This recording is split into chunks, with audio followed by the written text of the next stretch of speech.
ठीक है, तो आज की क्लास मैं स्टार्ट करता हूँ आपको। ठीक है, तो एयर में कुछ और टॉपिक्स हैं थोड़े से, तो उनको भी हम लोग एक्सप्लेन करेंगे। ठीक है, वन बाय वन।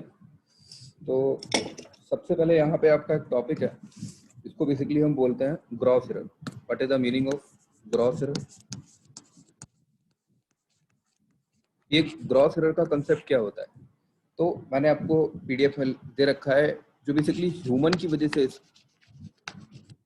किसी भी ह्यूमन की वजह से जो आपका कुछ ह्यूमन एरर, बेसिकली इसको बोल सकते हो ह्यूमन एरर। ह्यूमन की वजह से जो एरर होता है, जो अगर कोई ह्यूमन किसी एरर को पढ़ने में कुछ गलती कर देता है, that error is to be called as an gross error. तो इसको एक एग्जांपल से समझ सकते हैं कि सपोज दैट ये हमारे पास एक सिंपल सा नेटवर्क है, इसमें ये एक एमीटर लगा हुआ है, ये हमने वोल्टेज अप्लाई कर रखा है और यहाँ पे हमारा एक वायर लगा हुआ है। ओके, सिंपल एक इस तरह का कनेक्शन है। अब क्या हुआ कि ये कुछ पर्टिकुलर वोल्टेज है, 2 वोल्ट का वोल्टेज है, रेजिस्टेंस कुछ 1 ओम का है, तो ये अमीटर कुछ ना कुछ रीडिंग शो करेगा। बट क्या हुआ कि हमारा कहीं पर जो ये वायर है, इस वायर में क्या हुआ कि लूज कनेक्शन हो गया। हमने इस वायर को प्रॉपर्ली चेक नहीं किया और हमारा वायर में लूज कनेक्शन हो गया। मीन्स दैट कि जो हमारा वायर है, that wire is in open. अगर ये वायर ओपन हो जाएगा, means that the value of current equal to 0। Actual circuit में करंट आनी चाहिए थी, पर इस वायर के लूज होने की वजह से हमें करंट क्या मिल गई? 0 मिल गई। तो ये कहीं ना कहीं क्या होता है, जो ह्यूमन एरर की वजह से जो हमारा किसी इंस्ट्रूमेंट में एरर जो प्रोड्यूस होता है, that error is called as an simple gross error. ठीक है, तो ये एक आपका टाइप का एरर था। Next will be is an part of an, तो ये आपका एक सिंपल ग्रॉस एरर का कंसेप्ट है। उसके बाद में हमारा एक कंसेप्ट है जिसको हम बोलते हैं, that concept is to be called and systematic error. What is the meaning of systematic error? तो systematic error is to be divided into 3 part, first part, second part and third part. सबसे पहले है हमारा instrumental error. Instrumental error, it is called an instrumental error. Second जो part है, it's called an observational error. It's an observational error. And third part is an environmental error. Environmental error. ठीक है, तो ये आपके बेसिकली जो systematic error है, ये बेसिकली आपका एक इंस्ट्रूमेंटल एरर में, एक ऑब्जर्वेशनल एरर में, and then will be divided into environmental error. अगर हम एक इंस्ट्रूमेंटल एरर को देखें, तो जो मैंने आपको एक हिस्टेरिसिस वाला कंसेप्ट बताया था, तो आप इसमें लिख सकते हैं कि किसी भी इंस्ट्रूमेंट में एरर किस वजह से होती है? Due to hysteresis, due to hysteresis effect. तो जो हिस्टेरिसिस की वजह से किसी इंस्ट्रूमेंट में जो हमारा एरर प्रोड्यूस होता है, that error is called by using the due to hysteresis. तो हिस्टेरिसिस मैंने आपको क्या बताया था कि अगर कोई हिस्टेरिसिस कर्व कैसा होता है, कुछ इस तरीके से आपका हिस्टेरिसिस कर्व होता है ना।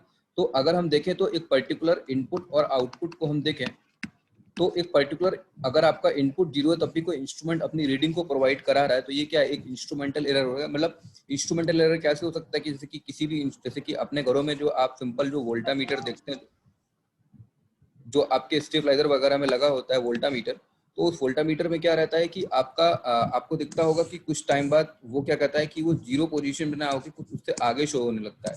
तो वो क्या है? एक इंस्ट्रूमेंट की एरर। तो उस एरर को बेसिकली क्या बोलते हैं? That error to be called as an instrumental error. तो इंस्ट्रूमेंटल एरर को हम इस तरीके से डिवाइड कर सकते हैं। ठीक है, तो ये तो हो गया आपका ड्यू टू हिस्टेरिसिस हो गया। फिर उसके बाद में आप कह सकते हैं due to faulty of instrument. अगर कोई इंस्ट्रूमेंट में फॉल्टी है, तो इस तरीके से उसमें हम बोल सकते हैं कि that instrumental error is to be introduced in the system due to mechanical ageing और मैकेनिकल फ्रिक्शन किसी इंस्ट्रूमेंट में। तो इस पर्टिकुलर एरर को क्या बोलते हैं हम? बेसिकली हम that error is to be called as instrumental error. ठीक है, तो next part is an called an observational error. What is the meaning of observational error? Observational error क्या होता है आपका? भाई सभी लोग अपना म्यूट करिए ना, क्या प्रॉब्लम है आप लोगों को?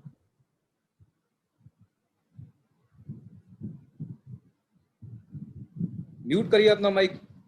जिसका अनम्यूट है मैंने देख लिया, अभी निकाल के बाहर कर दूंगा मीटिंग से मैं 2 मिनट में। समझ में नहीं आता एक बार में यार, ड्रामा करते हो आके यहाँ पे। ठीक है ना, ऑब्जर्वेशनल एरर देखिए आप। ऑब्जर्वेशनल एरर क्या होता है? ऑब्जर्वेशनल एरर में क्या होता है, जैसे कि सपोज दैट आपका कोई एक एनालॉग वोल्टमीटर है। तो ये एनालॉग वोल्टमीटर में क्या होता है कि जैसे कि हम कभी भी किसी रीडिंग को पढ़ते हैं, तो क्या होता है कि उस रीडिंग का एक शेडो भी पीछे बनता है। तो हम एक्चुअल उस निडल की रीडिंग को ना पढ़ के हम उसकी शेडो को रीड कर लेते हैं। तो उस तो जो उस शैडो को रीड करने की वजह से जो एरर प्रोड्यूस होती है किसी भी इंस्ट्रूमेंट में, तो उसको क्या बोलते हैं हम, एक ऑब्जर्वेशनल एरर होते हैं। तो इसमें हम सिंपल सा एक पॉइंट यहाँ पे लिख सकते हैं कि इन ऑब्जर्वेशनल एरर पॉइंटर की जो शैडो की वजह से जो एरर प्रोड्यूस होता है, पॉइंटर की शैडो की वजह से जो एरर आता है किसी भी इंस्ट्रूमेंट में, that error is to be called as an observational error. Okay, the third part is called an environmental error. What is the meaning of an environmental error?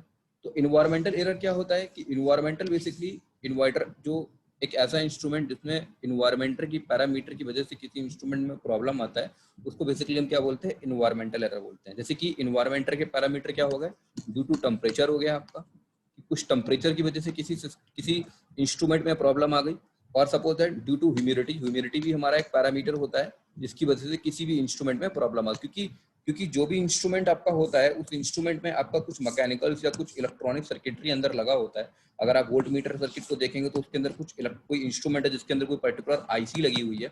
अब जो आईसी है बेसिकली वो किसकी बनी है, सेमीकंडक्टर मटेरियल की बनी हुई है। अगर आप आईसी सेमीकंडक्टर की मटेरियल की बनी होती है और आपको पता है कि जो सेमीकंडक्टर मटेरियल जो होता है वो टेम्परेचर सेंसिटिव होता है, टेम्परेचर देने पर उसमें कुछ अंदर इंटरनल प्रॉपर्टी में चेंज होगा।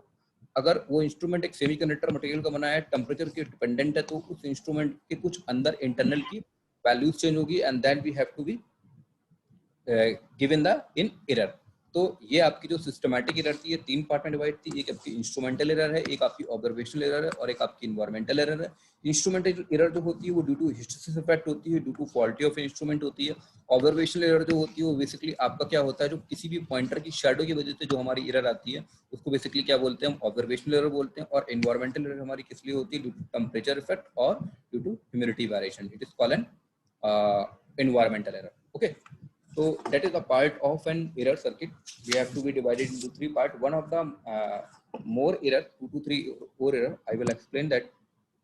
Ki one error part,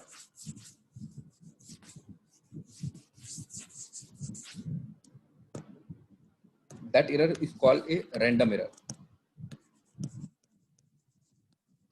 Random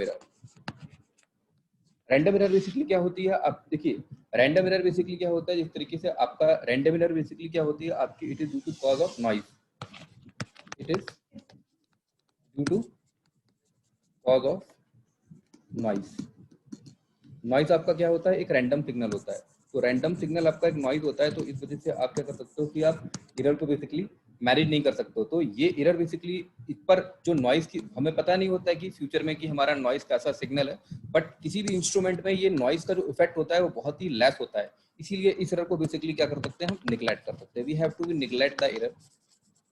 So what is the meaning of random error? Random error is due to the noisy effect, and the noisy function is to be very less, so it is to be not much more effect of the instrument. ठीक है, तो ये आपकी जो basically होती है, it is in type of random error. तो आपकी मैंने आपको बताया एक सिस्टमैटिक एरर होती है, इसमें instrumental error, observational error, environmental error, random error. ठीक है, तो इस तरीके से आप किसी भी एरर फंक्शन को इजीली आप देख सकते हो। ओके, तो नेक्स्ट अब मैं आपको पढ़ाने जा रहा हूँ, ये आप थोड़ा सा ध्यान रखिएगा, इट इज एन। तो यहाँ से आपके कुछ एरर के काफ़ी न्यूमेरिकल्स रहते हैं। तो एरर में अब मैं आपको पढ़ाने जा रहा हूँ topic, that topic is called an guaranteed accuracy error. Guaranteed accuracy error. What is the meaning of guaranteed accuracy error? Okay, तो guaranteed accuracy error का मतलब क्या होता है कि ये एरर जो होती है वो हमेशा स्पेसिफाइड बाय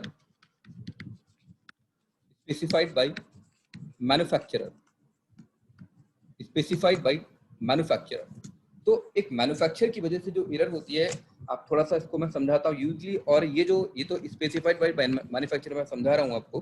फिर उसमें आप लिख सकते हैं कि यूजली स्पेसिफाइड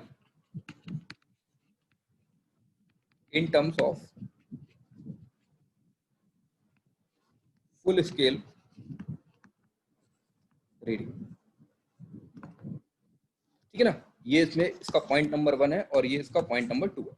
अब देखिए, अब सिंपल एक वोल्ट मीटर का एग्जाम्पल लीजिए, वोल्ट मीटर ले लीजिए चाहे अमीटर ले लीजिए। मैंने आपके उसमें अमीटर लिया, चलिए मैं अमीटर ही ले लेता हूँ। ये 0 एम्पियर या 5 एम्पियर। एक अमीटर आप मार्केट से परचेस करने गए, आपने उस जिस यूजर ने, जो भी आपका डीलर है, मतलब जो भी शॉप का डीलर है, वो आपसे बोलेगा कि it is an the instrument having guaranteed accuracy 1%, 1% guaranteed accuracy error, that instrument having 1% guaranteed accuracy.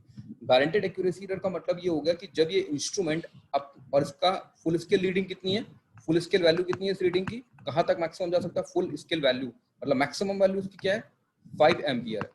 तो वो आपसे डीलर कह रहा है कि इस इंस्ट्रूमेंट की जो गारंटेड एक्यूरेसी एरर है that is in 1%, means that अगर ये इंस्ट्रूमेंट 5 एम्पियर का रीडिंग देता है तो 5 एम्पियर रीडिंग में देने में इसमें जो एरर आएगी दैट इज टू बी, इसमें 1% का एरर आएगा। अगर आप 5 का 1%, तो इसमें अगर ये इंस्ट्रूमेंट अपनी मैक्सिमम रीडिंग 5 एम्पियर देता है तो 5 एम्पियर देने पे इस इंस्ट्रूमेंट में कितना एरर आएगा, 1% का एरर आएगा। तो अगर हम इसकी एरर की वैल्यू कैलकुलेट करें तो क्या करेंगे, हम 5 का 1% निकालें, 5 इंटू 1/100, तो इस इंस्ट्रूमेंट की एरर कितनी आ गई, 0.05 एम्पियर, 0.05, दैट 0.05। ओके, तो ये इंस्ट्रूमेंट आपकी कितनी एरर दे रहा है, 0.0। यानी कि अगर ये इंस्ट्रूमेंट 5 एम्पियर आपको फुल स्केल रीडिंग से 5 एम्पियर मेजरमेंट करेंगे तो 5 एम्पियर देने पर ये 5 एम्पियर प्लस माइनस 0.05, ठीक है ना, 5 एम्पियर प्लस माइनस 0. कुछ भी। आप ये ध्यान रखिएगा जो एरर होती है वो आपकी या तो पॉजिटिव वैल्यू भी हो सकती है या नेगेटिव वैल्यू है। ऐसा कोई स्टैंडर्ड नहीं है कि एरर हमेशा आपकी पॉजिटिव वैल्यू होगी।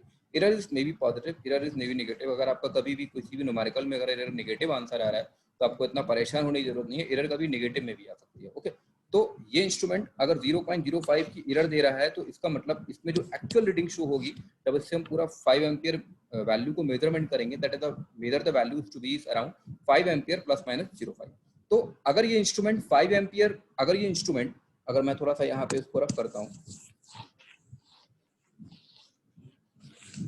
ठीक है ना, आप ऐसे समझ सकते हैं कि अगर ये इंस्ट्रूमेंट 5 एम्पियर फुल मेजरमेंट कर रहा है तो ये एरर कितना दे रहा है, 0.05 दे रहा है। तो अगर 5 से कम वैल्यू, जैसे suppose that 4 ampere, 3 ampere, 2 ampere, 1 ampere देगा, तो इंस्ट्रूमेंट क्या करेगा, ये अपनी एरर को 0.05 से क्या करेगा, कम करेगा। सिंपल से एप्टीट्यूड वाला कॉन्सेप्ट है कि 5 एम्पियर पे जब 0.05 दे रहा है तो उससे अगर कम रीडिंग की वैल्यू को मेजरमेंट करेंगे तो उससे कम रीडिंग पे वैल्यू क्या देगा, ये एरर को 0.05 एम्पियर से 0.05 से कम देगा। ओके, तो जो गारंटेड एक्यूरेसी जो होती है, गारंटेड एक्यूरेसी जो मैंने आपको बताया है, जो मैंने आपको गारंटेड एक्यूरेसी बताया है, तो गारंटेड एक्यूरेसी में हमेशा एक पॉइंट याद रखना चाहिए, ये हमेशा आपकी स्पेसिफाइड होती है हमेशा फुल स्केल रीडिंग के टर्म्स में। Guaranteed accuracy specified in the full scale reading.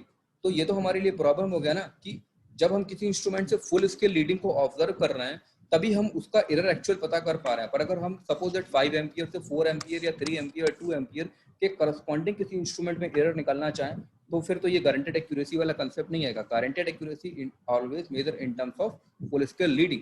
But अगर सपोज दैट हमारा 4 एम्पियर रीडिंग आया तो वहां पे हम गारंटेड एक्यूरेसी कैसे कैलकुलेट करेंगे, ये हमारे लिए एक प्रॉब्लम हो गया। तो इस प्रॉब्लम को सॉल्व करने के लिए हमारी एक दूसरी टाइप की एरर होती है जो कि हम जिस एरर को कहते हैं that error is to be called as an limiting error. Limiting error, concept of limiting error, it's an very important concept. और लिमिटिंग एरर पे आपको कभी ना कभी क्वेश्चन हमेशा मिलेगा और गेट्स में भी क्वेश्चन काफी बार आया हुआ है। Concept of limiting error, concept of limiting error. तो लिमिटिंग एरर क्या होता है, maximum error based on reading. ये जो एरर होती है ये आपकी बेसिकली रीडिंग के बेस्ड होती है। It is not measure in terms of not full scale reading. ये जो आपकी होती है फुल स्केल रीडिंग के टर्म्स में आपकी एरर मेजरमेंट नहीं की जाती है।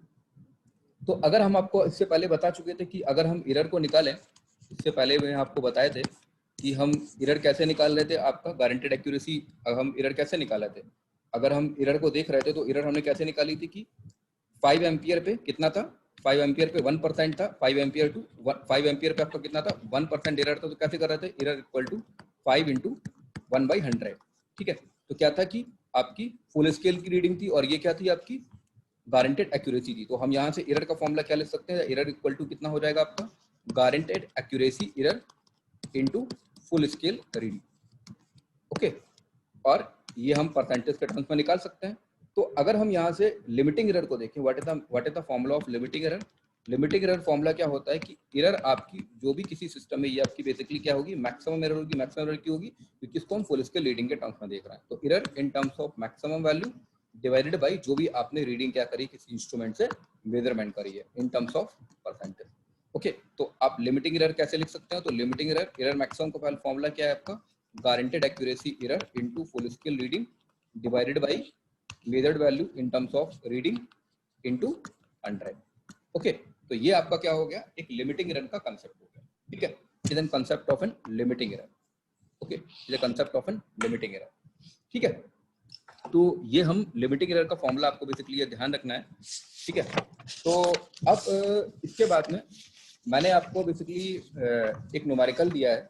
ठीक है, तो उस न्यूमेरिकल को हम लोग डिस्कस करेंगे। जैसे कि आपके पीडीएफ में एक न्यूमेरिकल दे रखा है, मैं एक बार वो न्यूमेरिकल ठीक है दिखता हूँ जरा।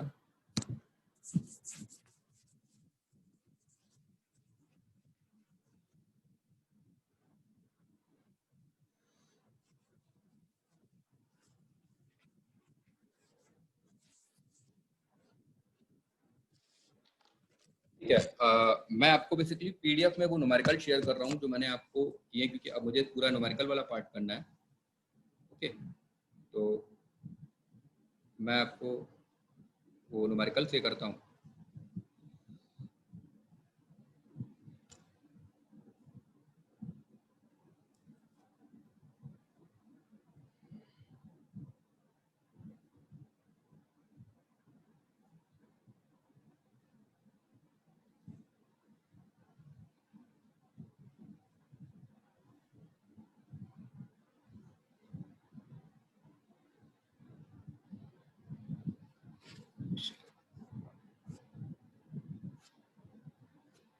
ये देखिए, ये न्यूमेरिकल जो आपको दिया गया है, ठीक है, इस न्यूमेरिकल में ये लिखा हुआ है आपका,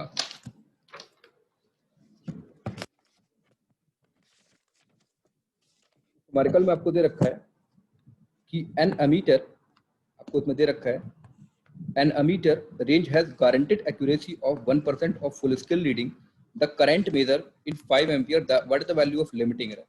ठीक है ना, तो देखिए 25 एम्पियर क्या है आपकी, 25 एम्पियर आपकी फुल स्केल रीडिंग, और इसके करस्पॉन्डिंग आपको फुल स्केल रीडिंग के करस्पॉन्डिंग आपको गारंटेड एक्यूरेसी कितनी दे रखी है, 1% दे रखी है। तो यहाँ से आप एरर मैक्सिमम की वैल्यू निकाल सकते हैं। कैसे निकालेंगे, 25 इंटू 1/100, तो वैल्यू कितनी आ गई आपकी, 0.25 आ गई। उसके बाद आपकी मेजर्ड वैल्यू कितनी है, 5 एम्पियर। तो लिमिटिंग एरर का फॉर्मूला क्या होता है, लिमिटिंग एरर का फॉर्मूला होता है error maximum upon error maximum upon जो भी आपने रीडिंग मेजरमेंट करी है। तो एरर मैक्सिमम कितनी आई है आपकी, 0.25 आई है, और मेजर वैल्यू कितनी है, 5 एम्पियर है। तो इसका अगर आप परसेंटेज निकालेंगे तो आंसर कितना आ जाएगा, 5 एम्पियर आ जाएगा। ठीक है, या फिर अगर आप इतना सब कुछ नहीं कर पा रहे हैं, अगर आप इतना सब कुछ नहीं कर रहे हैं, तो यू जस्ट टू बी, अगर आप इतना सब कुछ नहीं कर रहे हैं तो यहाँ पे क्या कर सकते हैं कि आप डायरेक्टली फॉर्मूला लगा सकते हैं। आप ये वाला डायरेक्टली फॉर्मूला पुट कर सकते हैं, और इस फॉर्मूले को डायरेक्टली पुट करने पर आपका क्या आ जाएगा, डायरेक्टली आंसर आ जाएगा। ओके, देखिए फिर उसके बाद में क्या है कि नेक्स्ट टर्म में हमने आपको परसेंटेज ऑफ एक्यूरेसी का फॉर्मूला लिखाया था, परसेंटेज ऑफ एरर का फॉर्मूला लिखाया था। तो परसेंटेज ऑफ एक्यूरेसी का फॉर्मूला क्या था हमारे पास, परसेंटेज ऑफ एक्यूरेसी का फॉर्मूला था measured value divide by true value into 100, और रिलेटिव एरर का फॉर्मूला क्या था हमारे पास, measured value minus true value divide by true value into 100। ये लास्ट टर्म पे हमने आपको दो फॉर्मूले कराए थे। ठीक है, तो देखिए इसमें क्या लिखा है, a true value in a measurement 25 unit instrument indication 20 unit, find the percentage of accuracy and find the accuracy for the full scale reading के लिए। तो देखिए यहाँ पे सबसे पहले लिखा है ए ट्रू वैल्यू। जब भी इस तरह का क्वेश्चन कोई आए, सबसे पहले आपको ये फाइंड आउट करना पड़ेगा कि what is the measured value and what is the true value. तो आपसे परसेंटेज ऑफ एक्यूरेसी पूछ रहा है, तो इसमें लिखा है इंस्ट्रूमेंट इंडिकेशन। तो इंस्ट्रूमेंट इंडिकेशन का मतलब क्या हो गया, इंडिकेशन मतलब मेजर्ड वैल्यू। तो परसेंटेज ऑफ एक्यूरेसी क्या होता है, measure value divide by true value into 100। अगर फुल स्केल रीडिंग के टर्म्स में पूछी है तो क्या हो जाएगा, यही परसेंटेज ऑफ एक्यूरेसी कितना हो जाएगा, measured value divide by full scale reading into 100। अगर ट्रू वैल्यू के रिस्पेक्ट में पूछी तो ट्रू वैल्यू डीआर में आएगा, और अगर फुल स्केल रीडिंग के टर्म में पूछी तो फुल स्केल रीडिंग डीआर में आएगी। ओके, तो इसको कैसे निकालेंगे आप, 20 डिवाइड बाई 25। तो मेजर्ड वैल्यू कितनी है आपकी 20, और ट्रू वैल्यू कितनी है 25 यूनिट इनटू 100। तो आपकी एक्यूरेसी कितनी आ गई, 80% आ गई। अब देखिए इसमें लिखा रहा है फाइंड एक्यूरेसी 0 to 1000। तो 0 to 1000 का मतलब क्या होगा कि ये बेसिकली आपसे फुल स्केल रीडिंग के टर्म्स में पूछ रहा है। तो कितना हो जाएगा, मेजर वैल्यू कितनी है 20, ये वाला फॉर्मूला लगेगा 20 divided by 1000 into 100 equal to 2%। उसी तरीके से आप ये वाला कर सकते हैं। आप थर्ड वाला अपने आप करके देखिएगा, ठीक है ना। अब देखिए ये वाला क्वेश्चन काफी अच्छा है।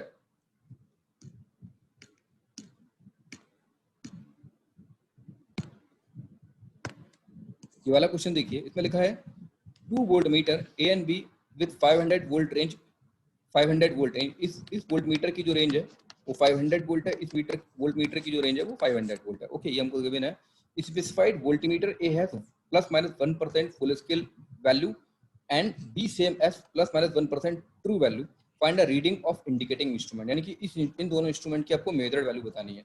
और उसमें ये दे रखा है कि देखिए जो इंस्ट्रूमेंट ए है वो फुल स्केल वैल्यू के टर्म्स में एरर को मेजरमेंट करता है, जबकि इंस्ट्रूमेंट जो वोल्टमीटर बी है वो ट्रू वैल्यू के रिस्पेक्ट में मेजरमेंट करता है। तो मैंने आपको एरर का फॉर्मूला क्या बताया, एरर का फॉर्मूला क्या होता है आपका, रिलेटिव एरर का फॉर्मूला क्या होता है, measured value minus true value divide by true value into 100। और अगर ये फॉर्मूला आपका, ठीक है, इनटू 100, और अगर ये वाला फॉर्मूला आपका फुल स्केल वैल्यू के टर्म पर लिखा है तो कितना लिखेंगे, measured value minus true value divide by full scale value. Okay, तो देखिए यहाँ पे क्या हो जाएगा आपका, वोल्ट मीटर ए कितना है 1% है, इक्वल टू मेजर्ड वैल्यू आपको निकालना है क्योंकि पूछ रहा है what is the indicating, indicating मतलब measured value minus true value. देखो कैसे निकालेंगे, अब देखिए 200 वोल्ट मीटर का इंस्ट्रूमेंट है तो इसकी ट्रू वैल्यू कैसी होगी, ट्रू वैल्यू निकालेंगे वोल्टेज डिवाइडर रूल से, ठीक है ना। 100 और 100 ओम के बराबर उनका रेजिस्टेंस है, तो 100 वोल्ट का यहाँ ड्रॉप होगा और 100 वोल्ट का यहाँ ड्रॉप होगा, तो हमारी ट्रू वैल्यू कितनी होगी 100 वोल्ट, हम वो वोल्टेज डिवाइडर रूल से निकालेंगे। तो मेजर वैल्यू को निकालना है माइनस 100 आपकी ट्रू वैल्यू होगी, और फुल स्केल वैल्यू के टर्म्स में निकालना है तो कितना हो जाएगा, फुल स्केल वैल्यू कितनी है, फुल स्केल वैल्यू आपको क्वेश्चन में गिवन दे रखी है 500 वोल्ट, तो कितना आ जाएगा, मेजर वैल्यू कितनी आ जाएगी 95 टू 105, मतलब ऐसे आएगा 90। ऐसे आपका जो भी आप रीडिंग यहाँ से कैलकुलेट करेंगे तो प्लस माइनस के टर्म्स में लिखा हुआ ना, तो आंसर प्लस माइनस के टर्म्स में आएगा, तो 95 टू 105 आपकी रीडिंग वेरी करेगी। उसी तरीके से फॉर बी के लिए निकालेंगे तो बी का किसमें आपका परसेंटेज ऑफ ट्रू वैल्यू के टर्म्स में, तो कितना लिखेंगे प्लस माइनस 1%, मेजर वैल्यू में true value divide by true value कितनी है आपकी 100 है, तो कितना आ जाएगा मेजर वैल्यू आपका 99 टू 100। ओके, तो ये दोनों ये क्वेश्चन आप इजीली देख सकते हैं। उसके बाद में आपका ये वाला क्वेश्चन है, इस वाले क्वेश्चन का आंसर मैंने आपसे नेक्स्ट टर्न पे पूछूंगा, ठीक है। इस क्वेश्चन का आंसर मैं आपसे नेक्स्ट टर्न पे पूछूंगा कि what is the answer of this question, मैं किसी से भी पूछ सकता हूँ रैंडमली, ठीक है। तो आज की क्लास हम, आज का जो भी आपका टॉपिक था वो मैं यही फिनिश करता हूँ, कोई जाएगा नहीं अभी।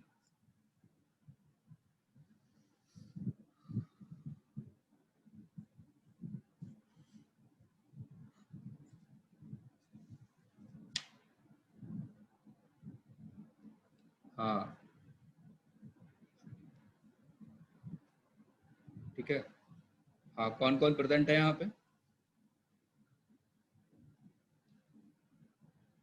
हर्षित मिश्रा, हर्षित मिश्रा, हर्षित मिश्रा,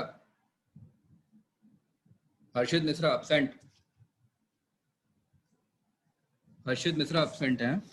अरे विवेक पेन देना जरा कोई, हर्षित मिश्रा एब्सेंट, ओके। और कौन है, हर्षित मिश्रा एब्सेंट हो गए, खुशी अग्रवाल,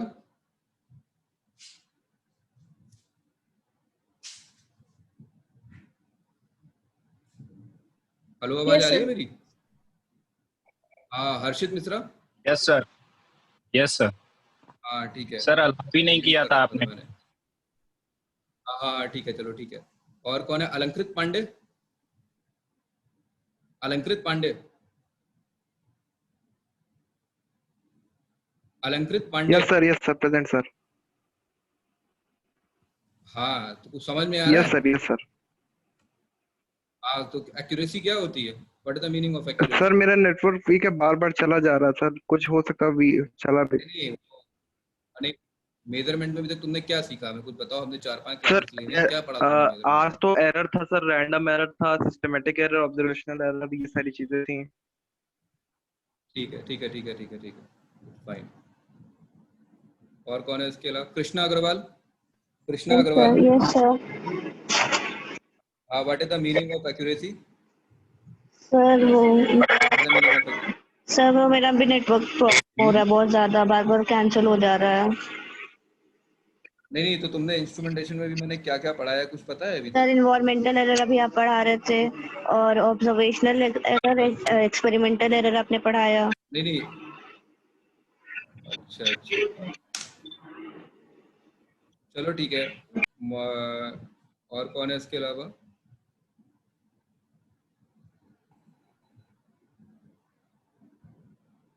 ठीक है, सुमित जायसवाल, हाँ yes that person, Sumit Jaiswal से बोल दीजिएगा नेक्स्ट क्लास में ये एब्सेंट थे और इस क्लास में भी एब्सेंट है, ठीक है।